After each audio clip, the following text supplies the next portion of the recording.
It's 80 miles from here to Gettysburg.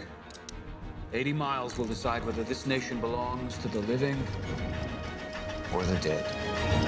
Our next film, Abraham Lincoln Vampire Hunter. Not the biography that you think about the tall man in the hat. Based on a graphic novel, combined with the visual and artistic style of the director wanted, Tamer Bekmambetov, Abe Lincoln Vampire Hunter is surely something.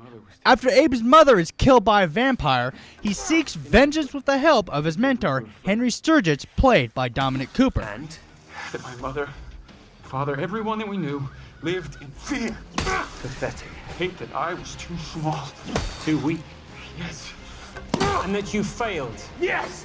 To protect her. Yes! And that you let her die. Rufus Sewell plays a vampire leader whose own treacherous schemes coincide with the Civil War. Presume you know what I can do with this. I know what you can do against one vampire. But against 20?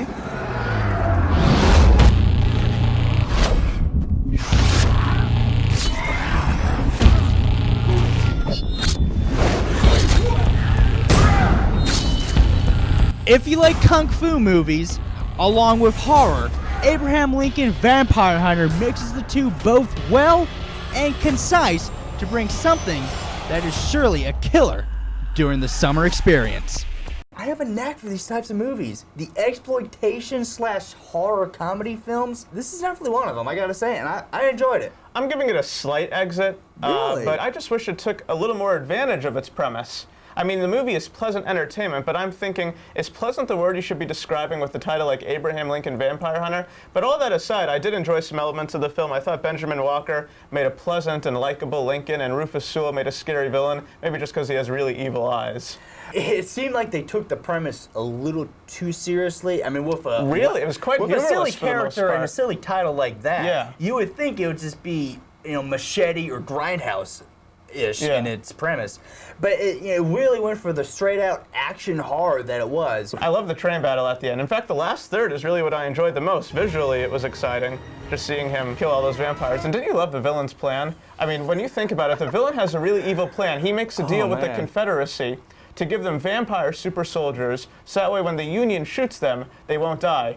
That's evil. Talk about history and context, right? Now let's look back at the movies we reviewed on today's show. We split on Rock of Ages, only slightly though. We both liked its energy and music. I just thought it could have been shorter and a little more original around the edges. 2 enters for Moonrise Kingdom. We both thought it was stimulating, along with its nostalgic feel of its romance beginnings. 2 enters for Prometheus, a visually stimulating film with an intriguing premise. You may need to see it more than once. 2 exits for Seeking a Friend for the End of the World, a cloying, depressing, manipulative film that takes no real advantage of its end-of-the-world concept. It settles for melodrama instead of insight. Bryce giving an exit for Abraham Lincoln Vampire Hunter, saying it could have done something more with its premise, and me giving it an enter, saying, really? Abraham Lincoln Vampire Hunter. That's all I have to say. Okay, so out of all those 5, the one I think we really enjoyed the most was Moonrise Kingdom. I mean, at a time when so many movies are machine-made and by the numbers, this one is alive and unpredictable. This is definitely going to be the sleeper hit of the summer. In fact, go see any of those 4 movies, even the ones I gave a slight exit to. Just don't see Seeking a Friend for the End of the World. I will find you, and I will end your world if you go see that. That's a promise on my behalf. Yeah.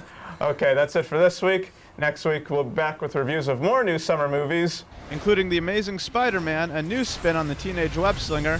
Do you have any idea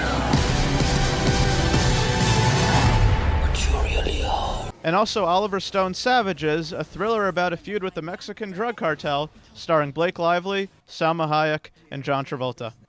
In the meantime, go check out what's playing. I'm Bryce Falcon. And I'm Evan Sullivan. Thanks for watching. Remember to stay updated with reviews, episodes, and plenty of giveaway opportunities. Check out the movie preview page on Facebook. Just follow the link and like it so you can stay updated.